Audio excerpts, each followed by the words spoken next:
Hello നമസ്കാരം. Weekly swing ട്രേഡിന്റെ മറ്റൊരു വീഡിയോയിലേക്ക് എല്ലാവർക്കും സ്വാഗതം. This is me Arjun. Welcome back to stock market Kerala. എങ്ങനെയുണ്ടായിരുന്നു കഴിഞ്ഞ വീക്ക്? അത്യാവശ്യം നല്ല രീതിയിലുള്ള മൂവ്മെന്റ്സ് ഒക്കെ നമുക്ക് കിട്ടിയിട്ടുണ്ടായിരുന്ന വീക്കായിരുന്നു. അഗ്രികൾച്ചർ സെക്ടറിലെ ആ ബ്രേക്ക്ഔട്ടും അതേപോലെ തന്നെ എക്സ്റ്റേണലി വന്നിട്ടുണ്ടായിരുന്ന ന്യൂസ് ഒക്കെ നല്ല രീതിയിൽ ആ സെക്ടറിനെ പുഷ് ചെയ്തിട്ടുണ്ടായിരുന്നു. നമ്മൾ ടെലഗ്രാം കമ്മ്യൂണിറ്റിയിലൂടെ ടൈംലി അപ്ഡേറ്റ് നടത്തിയിരുന്നു. ഏത് സെക്ടർ ഫോക്കസ് ചെയ്യണം, ഏതെല്ലാം സ്റ്റോക്ക് ഫോക്കസ് ചെയ്യണം എന്ന് സ്പെസിഫിക്കലി മെൻഷൻ ചെയ്തിട്ടുണ്ടായിരുന്നു. അതെല്ലാവർക്കും ഉപകാരപ്പെട്ടു എന്ന് കരുതുന്നു. ഒരുപാട് പേര് മെസ്സേജ് അയച്ചിട്ടുണ്ടായിരുന്നു അവരുടെ പ്രോഫിറ്റിന്റെ സ്ക്രീൻഷോട്ട്, അതുപോലെ തന്നെ അവർ പ്രോഫിറ്റ് ബുക്ക് ചെയ്തു 20%, 30%. കാണുമ്പോൾ സന്തോഷം. എനിവേ, നമ്മൾ കഴിഞ്ഞ വീക്കിൽ റെക്കമെൻഡ് ചെയ്ത അല്ലെങ്കിൽ ഡിസ്കസ് ചെയ്ത സ്റ്റോക്സിന്റെ പെർഫോമൻസ് എന്തെല്ലാന്ന് നോക്കാം. നമ്മൾ കഴിഞ്ഞ വീക്കിൽ ഏറ്റവും ആദ്യം ഡിസ്കസ് ചെയ്തിട്ടുണ്ടായിരുന്നത് NFL ആയിരുന്നു, നാഷണൽ ഫെർട്ടിലൈസേഴ്സ്. അപ്പൊ ഈ ഒരു കമ്പനി അത്യാവശ്യം നല്ല രീതിയിൽ സെക്ടോറിയൽ ബ്രേക്ക്ഔട്ട് നടത്തിയിട്ടുണ്ടായിരുന്നു. അതേപോലെ തന്നെ ടെക്നിക്കലി നല്ല രീതിയിലൊരു വോളിയം കാണിച്ചിട്ടുണ്ടായിരുന്നു. ആ സമയത്താണ് നമ്മൾ ഡിസ്കസ് ചെയ്തിട്ടുണ്ടായിരുന്നു. നമ്മൾ പറഞ്ഞിട്ടുണ്ടായിരുന്നു 110 to 114 ഇടയിൽ നമുക്ക് എവിടെയും കയറാൻ പറ്റിയ ഒരു ലൊക്കേഷൻ ആണ്. പ്രോപ്പറായിട്ട് നമുക്ക് എന്ത് ചെയ്താൽ പറ്റി, ഫസ്റ്റ് ടാർഗറ്റ്, സെക്കൻഡ് ടാർഗറ്റ് എല്ലാം പറഞ്ഞിട്ടുണ്ടായിരുന്നു. പക്ഷേ എക്സ്റ്റേണലി വന്നിട്ടുണ്ടായിരുന്ന ന്യൂസ് കൂടി അതിനെ സപ്പോർട്ട് ചെയ്തിട്ടുണ്ടായിരുന്നു. അത്യാവശ്യം നല്ല രീതിയിൽ 35% മുകളിലാണ് കഴിഞ്ഞ ഒരു സിംഗിൾ വീക്ക് കൊണ്ട് മാത്രമേ ഈ ഒരു സ്റ്റോക്ക് മൂവ് ചെയ്തിട്ടുണ്ട്. ഇത് മാത്രമല്ല, ഫാക്ട്, RCF, ചാമ്പൽ ഫെർട്ടിലൈസേഴ്സ്, ഇതുപോലെ നമ്മൾ ഡിസ്കസ് ചെയ്തിട്ടുണ്ടായിരുന്ന ടെലഗ്രാം കമ്മ്യൂണിറ്റിയിലൊക്കെ ഡിസ്കസ് ചെയ്തിട്ടുണ്ടായിരുന്ന സ്റ്റോക്സിന്റെ ഒക്കെ പെർഫോമൻസ് ഇതുപോലെ തന്നെയാണ്. ഒരു ദിവസം UC വരെ അടിച്ചിട്ടുണ്ടായിരുന്നു. അതായത് 20% അപ്പർ സർക്യൂട്ടിൽ ലോക്ക് ആയിട്ടുണ്ടായിരുന്നു. ഈ ഒരു സ്റ്റോക്കിൽ അത്യാവശ്യം നല്ല രീതിയിൽ പ്രോഫിറ്റ്സ് നമുക്ക് ബുക്ക് ചെയ്യാൻ പറ്റിയിട്ടുണ്ട്. അതേപോലെ തന്നെ നെക്സ്റ്റ് നമ്മൾ ഡിസ്കസ് ചെയ്ത സ്റ്റോക്ക് എന്ന് പറയുന്നത് ആന്ധ്ര ഷുഗർ ആണ്. ആന്ധ്ര ഷുഗർ ലിമിറ്റഡിൽ നമ്മൾ പറഞ്ഞിട്ടുണ്ട് 128 എബോവ് ആണെങ്കിൽ നമുക്ക് എൻട്രി പോവാന്നുള്ളത്. ഇപ്പൊ ഏകദേശം 128 എന്ന് പറയുന്ന ലെവൽ വരെ എത്തിയിട്ടുണ്ട്. പക്ഷെ എന്ത് ചെയ്തിട്ടില്ല, അവിടെ പ്രോപ്പർ ആയിട്ടൊരു സർവൈവിങ് അല്ലെങ്കിൽ ക്യാൻഡിൽ ക്ലോസിങ്ങോ അതല്ലാന്നുണ്ടെങ്കിൽ ആ ഒരു ലെവലിന്റെ എബോവ് കട്ട് ചെയ്തിട്ട് ക്രോസ് ചെയ്തിട്ട് പ്രൈസിന് അവിടെ സർവൈവ് ചെയ്യാൻ പറ്റിയിട്ടുണ്ടായിരുന്നില്ല.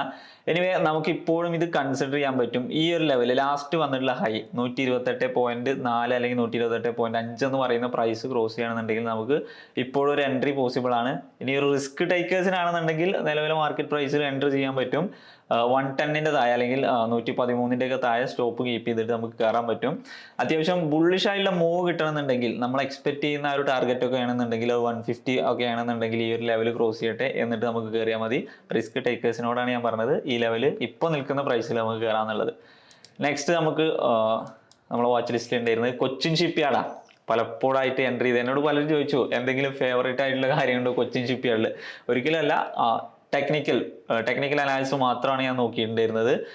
പ്ലസ് നമുക്ക് അത്യാവശ്യം എക്സ്റ്റേണലി വരുന്ന ന്യൂസുകൾ പോസിറ്റീവ് ആവുന്നതുകൊണ്ട് കൂടിയാണ് പെട്ടെന്നുള്ള മൂവ്മെന്റുകൾ 20%, 10% ഒക്കെ മൂവ്മെന്റുകൾ ഒറ്റ ദിവസം കൊണ്ടൊക്കെ കിട്ടുന്നത്.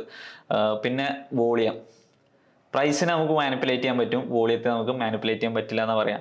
അപ്പോൾ അതിൻ്റെയൊക്കെ റിസൾട്ടാണ് ഇതിൽ പോസിറ്റീവായിട്ടുള്ള മൂവുകൾ പെട്ടെന്ന് നടക്കുന്നത്. ഇപ്പോൾ കൊച്ചിൻ ഷിപ്പ്യാർഡ് ഫേവറേറ്റ് ആണോ എന്ന് ചോദിച്ചു കഴിഞ്ഞാൽ ഫേവറേറ്റ് ആണ്. എന്നാൽ എനിക്ക് പേഴ്സണലി കൊച്ചിൻ ഷിപ്പ്യാർഡുമായിട്ട് യാതൊരു ബന്ധവുമില്ല. നമ്മൾ ടെക്നിക്കൽ അനാലിസിസ് മാത്രമാണ് യൂസ് ചെയ്യുന്നത്. ഇത് കേൾക്കുമ്പോൾ പലരും ചിന്തിക്കുന്നതാണ് എന്താണ് ഇങ്ങനെ സംസാരിക്കുന്നതെന്ന്. അതായത് കൊച്ചിൻ ഷിപ്പ്യാർഡ് ഫേവറേറ്റ് ആണോ എന്ന് ഒരുപാട് പേര് മെസ്സേജ് അയച്ചിട്ടുണ്ടായിരുന്നു. കാരണം ഞാൻ 930 40 എന്ന് പറയുന്ന ലെവൽ കട്ട് ചെയ്യുമ്പോൾ മുതലേ കൊച്ചിൻ ഷിപ്പ്യാർഡ് 3 തവണ നമ്മുടെ ഈ ഒരു യൂട്യൂബ് കമ്മ്യൂണിറ്റിയിൽ തന്നെ ഡിസ്കസ് ചെയ്തിട്ടുണ്ട്. പലപ്പോഴായിട്ടും നമ്മൾ 20-30% പിക്കും ചെയ്തിട്ടുണ്ടായിരുന്നു. അപ്പോൾ ഓൾമോസ്റ്റ് ആ ലെവലിൽ നിന്ന് മോർ ദാൻ 100%, അതായത് ഓൾമോസ്റ്റ് നമ്മൾ ബൈയിങ്, അതായത് ഇൻവെസ്റ്റ്മെന്റ് തന്നെ ഡബിൾ ആക്കുന്ന രീതിയിലുള്ള മൂവ്മെന്റ് കൊച്ചിൻ ഷിപ്പ്യാർഡ് നമുക്ക് തന്നു കഴിഞ്ഞു. എനിവേ, ലാസ്റ്റ് വീക്കിൽ നമ്മൾ സജസ്റ്റ് ചെയ്ത ലെവലിൽ നിന്ന് സ്റ്റോക്ക് ഏകദേശം 12% ആണ് മൂവ് ചെയ്തിട്ടുണ്ടായിരുന്നത്. എഗൈൻ ആ 12% കഴിഞ്ഞിട്ട് ഇപ്പോൾ നമ്മളെ ബൈയിങ് ലെവലിലേക്ക് തിരിച്ചെത്തിയിട്ടുണ്ട്. ഒരു എൻട്രി വേണമെന്നുണ്ടെങ്കിൽ നമുക്ക് ഈ ലെവലിൽ നിന്ന് കൺസിഡർ ചെയ്യാം. മുമ്പ് പറഞ്ഞ പോലെ തന്നെ സ്റ്റോപ്പ് ലോസ് കീപ്പ് ചെയ്താൽ മതി. കൊച്ചിൻ ഷിപ്പ്യാർഡ് നമുക്ക് ലോങ് ടേമിലേക്കും കൺസിഡർ ചെയ്യാൻ പറ്റിയ ഒരു സ്റ്റോക്കാണ്. നെക്സ്റ്റ് നമ്മൾ വാച്ച് ലിസ്റ്റിൽ ഉണ്ടായിരുന്നത് കയ ലിമിറ്റഡ് ആണ്. കയ ലിമിറ്റഡിൽ നമ്മൾ പറഞ്ഞിരുന്നു ടെക്നിക്കലി നല്ലൊരു വോളിയത്തിൽ ഹെവി ബ്രേക്ക്ഔട്ട് നടന്ന സ്റ്റോക്കാണ്. വീക്കിലി ക്യാൻഡിൽസ് ഒക്കെ നോക്കുന്ന സമയത്ത് ലാസ്റ്റ് വീക്കിൽ അടിപൊളിയായിട്ട് നല്ലൊരു വോളിയത്തിൽ ഒരു ബ്രേക്ക്ഔട്ട് നടന്നു. അപ്പോൾ ഞാൻ പറഞ്ഞിരുന്നു ഏകദേശം ആ ഒരു ലെവലിലേക്ക് തന്നെ, അതായത് 400 അല്ലെങ്കിൽ 410, 420 എന്ന് പറയുന്ന ലെവലിലേക്ക് വന്നതിന് ശേഷം നമുക്ക് കയറാമെന്ന്. ഏകദേശം ആ ലെവൽ റീടെസ്റ്റ് നടത്തിയതിന് ശേഷം സ്റ്റോക്ക് ഒരു 13% മുകളിലാണ് സ്റ്റോക്ക് മൂവ് ചെയ്തിട്ടുണ്ടായിരുന്നത്. അത്യാവശ്യം നല്ല രീതിയിൽ പ്രോഫിറ്റ്സ് റണ്ണിങ് ആണ്. സ്റ്റിൽ ഇത് ഹോൾഡിങ് തന്നെയാണ്. ഹാഫ് ബുക്ക് ചെയ്യേണ്ടവർക്ക് ബുക്ക് ചെയ്യാം. 500+ ഒക്കെയാണ് ഞാൻ എക്സ്പെക്ട് ചെയ്യുന്ന ടാർഗറ്റ് നിയർ ഫ്യൂച്ചറിലേക്ക്. 510 അതേപോലെ തന്നെ 560 ഈ 2 ടാർഗറ്റ്സ് ആണ് ഞാൻ എക്സ്പെക്ട് ചെയ്യുന്നത്. പക്ഷെ നമ്മൾ ക്യാപിറ്റൽ അല്ലെങ്കിൽ പ്രോഫിറ്റിനെ ഒന്ന് സേഫ് ആക്കിയതിന് ശേഷം വേണമെന്നുണ്ടെങ്കിൽ റൺ ചെയ്താൽ മതി. അപ്പോൾ ഒരു ഹാഫ് ബുക്ക് ചെയ്യാം, അല്ലെങ്കിൽ 30% ഒക്കെ ബുക്ക് ചെയ്തിട്ട് ബാക്കി റൺ ചെയ്താൽ മതി. നമ്മൾ ക്യാപിറ്റൽ സേഫ് ആക്കുക. ഈ ഒരു ട്രേഡ് നമ്മൾ വിന്നിങ് ട്രേഡ് ആണ്. അപ്പോൾ നമ്മൾ പ്രോപ്പറായിട്ട് അതിനെ സേഫ് ആക്കുക. നെക്സ്റ്റ് നമ്മൾ സ്റ്റോക്ക് വാച്ച് ലിസ്റ്റിൽ ഉണ്ടായിരുന്ന സ്റ്റോക്ക് എന്ന് പറയുന്നത് KCL ആണ്.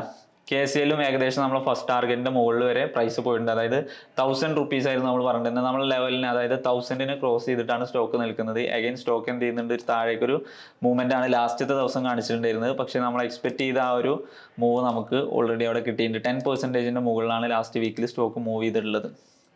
അപ്പോൾ ലാസ്റ്റ് വീക്കിൽ നമ്മൾ ഡിസ്കസ് ചെയ്തിരുന്നത് ഇത്രയും സ്റ്റോക്കുകളായിരുന്നു. ഇനി വരാൻ പോകുന്ന ആഴ്ചയിലേക്ക് നമുക്ക് പ്രോപ്പറായിട്ട് ഇത്തരത്തിലൊരു 5%, 10% ഒക്കെ മുകളിൽ മൂവ് തരാൻ സാധ്യതയുള്ള കുറച്ച് സ്റ്റോക്ക് നമ്മളെ വാച്ച് ലിസ്റ്റിലുണ്ട്. ഏതൊക്കെയാണെന്ന് നോക്കാം. ADF ഫുഡ്സ് ലിമിറ്റഡ് നമ്മുടെ വാച്ച് ലിസ്റ്റിലെ ഏറ്റവും ആദ്യം, നെക്സ്റ്റ് വീക്കിലേക്ക് നമ്മുടെ വാച്ച് ലിസ്റ്റിലെ ഏറ്റവും ആദ്യം വരുന്ന സ്റ്റോക്ക് എന്ന് പറയുന്നത് ADF ഫുഡ്സ് ലിമിറ്റഡ് എന്നാണ്. അപ്പോൾ ഈ ഒരു ചാർട്ട് നോക്കിക്കഴിഞ്ഞാൽ അത്യാവശ്യം സ്റ്റോക്ക് എന്ത് ചെയ്യുന്നുണ്ട്, 260 എന്ന് പറയുന്ന ഏരിയ പ്രൈസ് റിജക്ട് ചെയ്തിട്ടുള്ള ഒരു ഏരിയ ആണ്. പക്ഷേ ഇത്തവണ നമുക്ക് നോക്കിക്കഴിഞ്ഞാൽ സ്റ്റോക്ക് എന്ത് ചെയ്യുന്നു, അത്യാവശ്യം വോളിയം അക്യുമുലേറ്റ് ചെയ്യുന്നതായിട്ട് നമുക്ക് കാണാൻ കഴിയും. ഇപ്പോൾ ഈ ഒരു ഏരിയയിലാണെന്നുണ്ടെങ്കിൽ സ്റ്റോക്ക് എന്ത് ചെയ്യുന്നുണ്ട്, ഒരുപാട് നല്ല രീതിയിൽ കൺസോൾട്ടേഷൻ നടക്കുന്നുണ്ട്. ഇവിടെയൊക്കെയാണെന്നുണ്ടെങ്കിലും നമ്മളെ 50-ഡേ മൂവിങ് ആവറേജ് ഒരു സപ്പോർട്ടായിട്ട് നല്ല രീതിയിൽ ആക്റ്റും ചെയ്യുന്നുണ്ട്. പ്ലസ് ലാസ്റ്റ് ക്യാൻഡിൽ ക്ലോസിങ്, അതായത് വെള്ളിയാഴ്ച വന്നിട്ടുണ്ടായിരുന്ന ഒരു ക്യാൻഡിൽ ക്ലോസിങ്, അതായത് ലാസ്റ്റ് ഡേയിൽ വന്നിട്ടുണ്ടായിരുന്ന ഒരു ക്യാൻഡിൽ ക്ലോസിങ് അത്യാവശ്യം വോളിയത്തിലുള്ള ഒരു ക്യാൻഡിലാണ്. നമ്മൾ എക്സ്പെക്ട് ചെയ്യുന്നത് എന്താണെന്ന് വെച്ച് കഴിഞ്ഞാൽ 260 റേഞ്ച് വരെ സ്റ്റോക്ക് പോകും. ഇപ്പോഴത്തെ സ്റ്റോക്കിന്റെ പ്രൈസ് എന്ന് പറയുന്നത് 243 നമ്മളൊരു 220 ബിലോ 220 ഒക്കെ താഴെ വരികയാണെന്നുണ്ടെങ്കിൽ സ്റ്റോപ്പ് അക്സെപ്റ്റ് ചെയ്തിട്ട് ബുക്ക് ചെയ്ത് മാറുക. ഫസ്റ്റ് ടാർഗറ്റ് നമ്മൾ എക്സ്പെക്ട് ചെയ്യുന്നത് 260 ആ ലെവൽ ക്രോസ് ചെയ്ത് കഴിഞ്ഞാൽ വീക്കിലി നോക്കിക്കഴിഞ്ഞാൽ അത്യാവശ്യം നല്ല റിജക്ഷനുള്ള ഏരിയ ആണ് 260 എന്ന് പറയുന്നത്. അത് കട്ട് ചെയ്യുകയാണെന്നുണ്ടെങ്കിൽ 280, 300 വരെയൊക്കെ നമുക്ക് സെക്കൻഡ് ടാർഗറ്റും തേർഡ് ടാർഗറ്റും ഒക്കെ എക്സ്പെക്ട് ചെയ്യാൻ പറ്റുന്ന ഒരു സ്റ്റോക്കാണ് ADF ഫുഡ്സ് ലിമിറ്റഡ്. പിന്നെ FMCG സെക്ടർ അതേപോലെ തന്നെ റെയിൽവേ സെക്ടർ ഒക്കെയാണ് ഈ വീക്കിൽ ഞാൻ ഫോക്കസ് ചെയ്യുന്നത്. അതിൽ ഇപ്പോൾ നമ്മൾ ഈ ഡിസ്കസ് ചെയ്യുന്ന സ്റ്റോക്കുകൾ മാത്രമല്ല, അതിൽ തന്നെ പൊട്ടൻഷ്യലി നല്ല രീതിയിൽ ബൈയിങ് നടക്കുന്ന സ്റ്റോക്കുകളുണ്ട്. ഫർദർ അതൊക്കെ നമ്മൾ ടെലഗ്രാം കമ്മ്യൂണിറ്റിയിലൂടെ ഡിസ്കസ് ചെയ്യാം. ഈ ഒരു സ്റ്റോക്കിലാണെന്നുണ്ടെങ്കിൽ 240 അല്ലെങ്കിൽ 35 എന്ന് പറയുന്ന റേഞ്ചിൽ നമുക്ക് ബൈയിങ് തുടങ്ങാം. അതേപോലെ തന്നെ അതിന്റെ സ്റ്റോപ്പ് എന്ന് പറയുന്നത് 220 ബിലോ ആയിരിക്കും. First target 260, second target 250, third target ഞാൻ 300 ആൻഡ് എബോ ആണ് എക്സ്പെക്ട് ചെയ്യുന്നത്. നെക്സ്റ്റ് നമ്മൾ വാച്ച് ലിസ്റ്റിൽ വരുന്ന സ്റ്റോക്ക് എന്ന് പറയുന്നത് കിർലോസ്കർ ന്യൂമാറ്റിക് എന്ന് പറയുന്ന ഒരു സ്റ്റോക്കാണ്. കിർലോസ്കർ ന്യൂമാറ്റിക്. അപ്പോൾ ഈ ഒരു സ്റ്റോക്കിൽ അത്യാവശ്യം നല്ല രീതിയിൽ ബ്രേക്ക് ഔട്ട് നടന്നിട്ടുണ്ട്. ബ്രേക്ക് ഔട്ട് നടന്നതിന് ശേഷം ആ ലെവലിലേക്ക് എന്ത് ചെയ്യുന്നുണ്ട്, റീടെസ്റ്റ് വന്നിട്ടുണ്ട്. ഇപ്പോൾ ലാസ്റ്റ് ക്യാൻഡിൽ ക്ലോസിങ് നോക്കിയാൽ നമുക്ക് മനസ്സിലാവാം, അത് പ്രോപ്പർലി അവിടെ റീടെസ്റ്റ് പിക്ക് ചെയ്തു, അല്ലെങ്കിൽ എഗെയിൻ ആ ഒരു ഡിമാൻഡ് പിക്ക് ചെയ്തു, ബയേഴ്സിനെ പിക്ക് ചെയ്തിട്ടാണ് നിൽക്കുന്നത്. അപ്പോൾ വരുന്ന ദിവസങ്ങളിൽ ഈ ലെവലിൽ നിന്ന് ഇപ്പോൾ സ്റ്റോക്ക് ട്രേഡ് ചെയ്യുന്ന പ്രൈസ് എന്ന് പറയുന്നത് 1330 റേഞ്ച് സംതിങ് ഒക്കെയാണ്.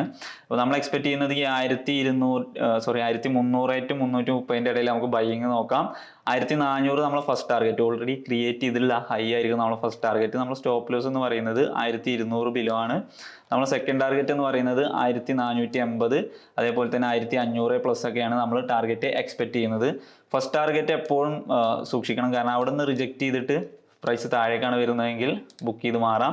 ആ ലെവലിനെ ക്രോസ് ചെയ്യാണ്, അല്ലെങ്കിൽ ആ ലെവല് പ്രോപ്പറായിട്ട് അവിടെ ഒരു വോളിയൊക്കെ ക്രിയേറ്റ് ചെയ്യുകയാണെന്നുണ്ടെങ്കിൽ മാത്രം നമുക്ക് സെക്കൻഡ് ടാർഗറ്റിനും തേർഡ് ടാർഗറ്റിനും വെയിറ്റ് ചെയ്താൽ മതി. പക്ഷേ അത്യാവശ്യം നല്ല രീതിയിൽ ബൈയിങ് നടന്നിട്ടുണ്ട്, അല്ലെങ്കിൽ വോളിയുള്ള ഒരു സ്റ്റോക്കാണ്. നമുക്ക് നോക്കാം എന്താ സംഭവിക്കുക എന്നുള്ളത്. നെക്സ്റ്റ് നമ്മൾ വാച്ച് ലിസ്റ്റിലുള്ളത് rail Vikas Nigam limited, RVNL. ഇപ്പോൾ റെയിൽവേ സെക്ടറിൽ ഞാൻ പറഞ്ഞു നല്ല രീതിയിൽ ഒരു പോസിറ്റീവ് മൊമെൻറ്റം ലാസ്റ്റത്തെ ഡേയിൽ കാണിച്ചിട്ടുണ്ടായിരുന്നു. ഒരുപാട് ഇവൻറ്റുകളൊക്കെ വരാൻ പോകുന്നുണ്ട്. അതേപോലെ തന്നെ നമ്മൾ പോസിറ്റീവ്ലി നോക്കി കാണുന്ന ഒരു സെക്ടറാണ് റെയിൽവേ എന്ന് പറയുന്നത്. ഇപ്പോൾ ഓൾറെഡി എന്ത് ചെയ്തിട്ടുണ്ടായിരുന്നു, നല്ലൊരു ബ്രേക്ക് ഔട്ട് നടന്നു. ആ ഇലക്ഷൻ ടൈമിലൊക്കെയാണ് ഈ വരുന്ന ക്യാൻഡിൽസ് നമുക്ക് കാണാൻ പറ്റുന്നത്. ഇലക്ഷൻ ടൈം അതേപോലെ തന്നെ ഇലക്ഷൻ കഴിഞ്ഞിട്ടുള്ള 1-2 ദിവസത്തെയാണ്. അതിനുശേഷം എന്ത് ചെയ്യുന്നുണ്ട്, പ്രോപ്പറായിട്ട് കൺസോൾട്ടേഷൻ ആയിരുന്നു. ആ കൺസോൾട്ടേഷൻ എന്ത് ചെയ്തിട്ടുണ്ട്, ഇവിടെ നല്ല രീതിയിൽ ബ്രേക്ക് ചെയ്തിട്ടുണ്ട്. ഈ കൺസോൾട്ടേഷനെ ബ്രേക്ക് ചെയ്തിട്ട് ഇപ്പം 405 എബോവ്, ഈ ഒരു ലെവലിൻ്റെ എബോ ആണ് പ്രൈസ് ക്രോസ് ചെയ്തിട്ടുള്ളത്. അപ്പോൾ നമുക്ക് ഈ ലെവലിൽ തന്നെ എൻ്റർ ചെയ്യാം. 400 to 410 ഇടയിൽ, ഈ രണ്ട് റേഞ്ചിൻ്റെ ഇടയിൽ നമുക്ക് എവിടെ വേണമെങ്കിലും എൻ്റർ ചെയ്യാൻ പറ്റും. നമ്മൾ സ്റ്റോപ്പ് എന്ന് പറയുന്നത് 365 ആണ്. ഇനി ലോങ് ടൈമിലേക്ക് ഇത് ഹോൾഡ് ചെയ്യണമെന്നുണ്ട്, അല്ലെങ്കിൽ ഒരു 3 മാസം 6 മാസത്തിൽ കൂടുതലൊക്കെ ഇത് ഹോൾഡ് ചെയ്യണമെന്നുണ്ടെങ്കിൽ ഈ 320 ലെവലിൻ്റെ താഴെ സ്റ്റോപ്പ് കീപ്പ് ചെയ്തിട്ട് നിങ്ങൾക്ക് പോയാൽ മതി. പക്ഷേ ഷോർട്ട് ടൈം ട്രേഡേഴ്സിനല്ല പറയുന്നത്, കുറച്ചുകൂടി, അതായത് 3 months എന്നൊക്കെ പറഞ്ഞാൽ ഷോർട്ട് ടൈം പീരീഡ് തന്നെയാണ്. പക്ഷേ എബോവ് 3 to 6 months നിങ്ങൾ നോക്കുന്നതെങ്കിൽ പ്രോപ്പറായിട്ട് ലാസ്റ്റ് സ്വിങ്ങിൻ്റെ ലോയിൽ നോക്കിയാൽ മതി. ഇപ്പോൾ ഇവിടെ നമ്മൾ എക്സ്പെക്ട് ചെയ്യുന്ന ടാർഗറ്റുകൾ എന്ന് പറയുന്നത് 440, അതേപോലെ തന്നെ 480, 500. ഈ 3 ടാർഗറ്റുകളാണ് നമ്മൾ എക്സ്പെക്ട് ചെയ്യുന്നത്. അപ്പോൾ ഇവിടേക്ക് എത്തുമ്പോൾ നിങ്ങൾ പ്രോപ്പറായിട്ട് എന്ത് ചെയ്യുക, പ്രോഫിറ്റ് ബുക്ക് ചെയ്യണം. അല്ലെങ്കിൽ 10% ടാർഗറ്റ് എത്തുമ്പോൾ നിങ്ങളുടെ ക്വാണ്ടിറ്റിയിൽ ഒരു 50% ബുക്ക് ചെയ്തിട്ട് മാറാം. അങ്ങനെ നിങ്ങൾ സേഫ് ആക്കുന്ന മെഷേഴ്സ് എടുത്തിട്ട് മാത്രം ട്രേഡ് റൺ ചെയ്താൽ മതി. നെക്സ്റ്റ് നമ്മൾ വാച്ച് ലിസ്റ്റിൽ വരുന്ന സ്റ്റോക്ക് എന്ന് പറയുന്നത് എലിൻ ഇലക്ട്രോണിക്സ്.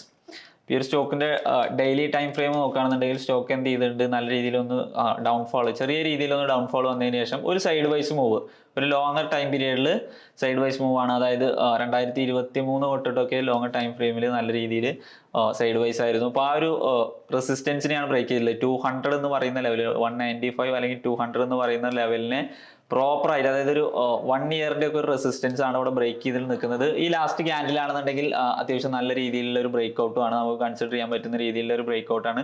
ശരിക്കും 195 to 200 റേഞ്ചിലാണ് നമ്മൾ സ്റ്റോക്ക് അക്യുമുലേറ്റ് ചെയ്യേണ്ടത്. ഇപ്പോൾ സ്റ്റോക്കിന്റെ പ്രൈസ് എന്ന് പറയുന്നത് 208 ആണ്. എന്നാൽ പോലും നമുക്ക് കൺസിഡർ ചെയ്യാൻ പറ്റും. പ്രോപ്പർ ഇതിന്റെ ഒരു എൻട്രി പോയിന്റ് എന്ന് പറയുന്നത്, അല്ലെങ്കിൽ ഷാർപ്പ് എൻട്രി എന്ന് പറയുന്നത് 195 അല്ലെങ്കിൽ 200 ഇൻ ബിറ്റ്വീൻ അതിൻ്റെ അകത്താണ്. അപ്പോൾ നമ്മളിതിൽ എൻട്രി ചെയ്യുകയാണെന്നുണ്ടെങ്കിൽ നമ്മൾ സ്റ്റോപ്പ് ലോസ് എന്ന് പറയുന്നത് 178 ആയിരിക്കും.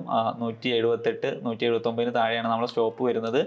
നമ്മൾ ഫസ്റ്റ് ടാർഗറ്റ് എന്ന് പറയുന്നത് 230, സെക്കൻഡ് ടാർഗറ്റ് എന്ന് പറയുന്നത് 250 റേഞ്ചാണ് നമ്മൾ സെക്കൻഡ് ടാർഗറ്റ് വരുന്നത്. അപ്പോൾ 230 അതേപോലെ തന്നെ 250 ഈ 2 ലെവൽസ് ആയിരിക്കും നമ്മൾ ടാർഗറ്റുകൾ എന്ന് പറയുന്നത്. നെക്സ്റ്റ് നമ്മൾ വാച്ച് ലിസ്റ്റിൽ വരുന്ന സ്റ്റോക്ക് എന്ന് പറയുന്നത് റെയിൽടെൽ. അഗൈൻ ഒരു റെയിൽവേ സ്റ്റോക്കാണ് റെയിൽടെൽ കോർപ്പ് ലിമിറ്റഡ് എന്ന് പറയുന്നത്. ഇപ്പോൾ അത്യാവശ്യം ലാസ്റ്റ് ഡേയിലാണെന്നുണ്ടെങ്കിൽ അത്യാവശ്യം നല്ല രീതിയിൽ ബൈയിങ് നടന്നിട്ടുണ്ട്. ഒരു 8 to 10% മുകളിൽ മൂവ്മെന്റ് ഒരു സ്റ്റോക്ക് നടത്തിയിട്ടുണ്ട്. അപ്പോൾ ഇതിൻ്റെ ഒരു റിജക്ഷൻ പോയിന്റ് ആയിരുന്നു, അല്ലെങ്കിൽ തൊട്ട് മുന്നത്തെ മാസങ്ങളിലൊക്കെ റിജക്ട് ചെയ്തൊരു പ്രൈസ് പോയിന്റിലാണ് ഇപ്പോൾ സ്റ്റോക്ക് വന്ന് നിൽക്കുന്നത് 488. ഇപ്പോൾ ഈ ഒരു പ്രൈസിൻ്റെ അബോവ് 488 അബോവ് വരികയാണ്. 490 ആണെന്നുണ്ടെങ്കിൽ സ്റ്റോക്ക് ഈ ലെവലിനെ ക്രോസ് ചെയ്യുക, അല്ലെങ്കിൽ ഒരു ബ്രേക്ക് ഔട്ട് നടക്കുകയാണെന്നുണ്ടെങ്കിൽ നമുക്ക് കൺസിഡർ ചെയ്താൽ മതി. ആ ലെവലിൽ നമ്മൾ എൻട്രി ചെയ്യുകയാണെന്നുണ്ടെങ്കിൽ എന്ത് ചെയ്താൽ മതി, 435 താഴെ, ഈ ഒരു ലെവലിന് താഴെയൊക്കെയാണ് നമ്മൾ സ്റ്റോപ്പ് എക്സ്പെക്ട് ചെയ്യുന്നത്. അല്ലെങ്കിൽ എന്ത് ചെയ്യണം, ആ ബ്രേക്ക് ഔട്ട് നടക്കുന്ന ആ ഒരു ക്യാൻഡിൽ എന്ത് ചെയ്യണം, അവിടെ പ്രോപ്പറായിട്ട് ഒരു 1 hour 2 hour ക്ലോസിംഗ് ഒക്കെ നടത്തുന്ന സമയത്ത് നമുക്ക് മനസ്സിലാക്കാൻ പറ്റും എവിടെയാണ് നമുക്ക് പ്രൈസ് ആക്ഷനിൽ ഒരു സ്റ്റോപ്പ് ലോസ് വെക്കേണ്ടത്. ഇപ്പോൾ നമുക്ക് സ്റ്റോപ്പ് കൃത്യമായിട്ട് പറയുകയാണെന്നുണ്ടെങ്കിൽ 435 ബിലോ സ്റ്റോപ്പ് കീപ്പ് ചെയ്താൽ മതി. 478 അല്ലെങ്കിൽ 480 അബോവ് നമുക്ക് സ്റ്റോക്ക് 490 അബോവ് നമുക്ക് സ്റ്റോക്ക് അക്യുമുലേറ്റ് ചെയ്യാം അല്ലെങ്കിൽ ബൈ ചെയ്യാം.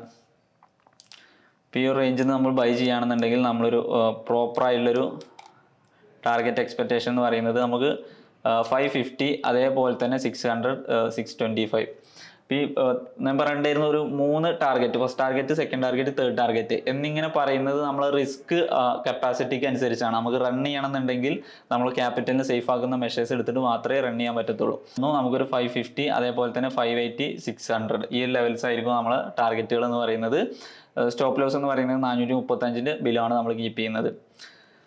അപ്പോൾ ഈ ഒരു വീക്കിൽ ഇത്രയാണ് നമുക്കുണ്ടായിരുന്ന നമ്മളെ വാച്ച് ലിസ്റ്റിലുള്ള സ്റ്റോക്കുകൾ. ഫർദർ ഞാൻ പറഞ്ഞിട്ടുണ്ടായിരുന്നു ടെലഗ്രാം കമ്മ്യൂണിറ്റിയുടെ ആയിരിക്കും നമ്മൾ അപ്ഡേറ്റ്സ് വരിക. റെയിൽവേ സെക്ടർ, അതേപോലെ തന്നെ FMCG, ഇതൊക്കെയാണ് ഞാൻ ഏറ്റവും കൂടുതൽ വാച്ച് ലിസ്റ്റിൽ ആഡ് ചെയ്തിട്ടുള്ള സ്റ്റോക്കുകൾ. പൊട്ടൻഷ്യൽ ബൈയിങ്ങും അവിടെ നടക്കാൻ സാധ്യതയുണ്ട്. അതേപോലെ തന്നെ നല്ല രീതിയിൽ പ്രൈസ് മൂവ്മെന്റ്സ്, അതായത് പോസിറ്റീവ്ലി പ്രൈസ് മൂവ്മെന്റ് ലാസ്റ്റ് വീക്കിലൊക്കെ നമുക്ക് കിട്ടിയ പോലെ ഫെർട്ടിലൈസേഴ്സും അഗ്രികൾച്ചർ സ്റ്റോക്കിലൊക്കെ കിട്ടിയ പോലുള്ള മൂവ്മെന്റ്സ് ഞാൻ ഇതിൽ നിന്ന് എക്സ്പെക്ട് ചെയ്യുന്നുണ്ട്. ഫർദർ ഈ ഒരു വീക്ക് എല്ലാവർക്കും നല്ല രീതിയിൽ ട്രേഡ് ചെയ്യാൻ പറ്റട്ടെ എന്ന് ഞാൻ ആശംസിക്കുകയാണ്. അതേപോലെ തന്നെ നിങ്ങൾ എടുക്കുന്ന റിസ്ക് നിങ്ങളെ ക്യാപിറ്റലിനനുസരിച്ചുള്ളതായിരിക്കണം. പലരുടെയും പ്രോഫിറ്റിൻ്റെ സ്ക്രീൻഷോട്ട് കാണുമ്പോൾ അല്ലെങ്കിൽ അവരുടെ ഒരു പോർട്ട്ഫോളിയോയിലെ ക്യാപിറ്റൽ വാല്യൂ കാണുമ്പോൾ ഞാൻ അവരോട് എടുത്ത് പറയാറുണ്ട്, ഓക്കെ നിങ്ങളെ ക്യാപിറ്റലിന് നിങ്ങൾ മീറ്റ് ചെയ്യുന്ന റിസ്ക് ഓക്കെയാണ്. കാരണം ആ ക്വാണ്ടിറ്റി കാണുമ്പോൾ നമുക്കറിയാം അവരുടെ ക്യാപിറ്റലിന് അനുസരിച്ചിട്ടുള്ള പൊസിഷൻ സൈസിങ് ഒന്നും അല്ല അവർ ചെയ്യുന്നത് എന്നുള്ളത്. അപ്പോൾ നിങ്ങൾ പ്രോപ്പറായിട്ട് നിങ്ങളെ കൺട്രോളിലുള്ള കാര്യം എന്ന് പറയുന്നത് നിങ്ങളെ ക്യാപിറ്റൽ മാത്രമാണ്. മാർക്കറ്റ് എവിടെ പോകണം, എവിടെ വരെ പോകണം, എവിടെ പോയി തിരിച്ചു വരണം എന്നുള്ളതൊന്നും നമ്മുടെ കയ്യിലല്ല. ഇൻസ്റ്റിറ്റ്യൂഷൻസ് 5000, 10000 കോടിയുടെ മാർക്കറ്റ് വാല്യൂ നടക്കുന്ന, വോളിയം നടക്കുന്ന ഒരു സ്ഥലത്താണ് നമ്മൾ വന്നുള്ളത്. അവിടെ നമ്മളൊരു 2 lakhോ 5 lakhോ 10 lakhോ ഒന്നും വലിയ രീതിയിൽ ഫണ്ട് റിഫ്ലക്റ്റ് ചെയ്യത്തില്ല മാർക്കറ്റിൽ. അതൊരു ലാർജ് ഫണ്ടാണെന്നുണ്ടെങ്കിൽ ഓക്കെ നമുക്ക് മാർക്കറ്റിനെ റിഫ്ലക്റ്റ് ചെയ്യാൻ പറ്റും. പക്ഷേ നമ്മൾ 5 ലക്ഷത്തിനോ 2 ലക്ഷത്തിനോ ഒന്നും മാർക്കറ്റിൻ്റെ ചെറിയൊരു സൈഡിൽ, നമ്മൾ റീറ്റെയിലേഴ്സ് ആണ്, ചില്ലറക്കാരാണ്, തുടക്കക്കാരോടാണ് ഞാൻ പറയുന്നത്. നിങ്ങളുടെ കയ്യിൽ നിങ്ങൾക്ക് ചെയ്യാൻ പറ്റുന്നത് നിങ്ങളെ ക്യാപിറ്റലിന് സേഫ് ആക്കുക. ഇന്നത്തെ ദിവസം 100 രൂപയെ ഞാൻ നഷ്ടം വരുത്തുള്ളൂ, അല്ലെങ്കിൽ 1000 രൂപയാണ് എൻ്റെ ക്യാപിറ്റലിന് മൊത്തത്തിൽ ഞാൻ യൂസ് ചെയ്യാൻ പോകുന്ന റിസ്ക് എന്ന് ഡിസൈഡ് ചെയ്ത് കഴിഞ്ഞാൽ അത്രയേ ഉള്ളൂ. ബാക്കിയെല്ലാം മാർക്കറ്റിലാണ്. മാർക്കറ്റ് ഡിസൈഡ് ചെയ്യുന്നത് നമ്മളല്ല. Anyway, thank you.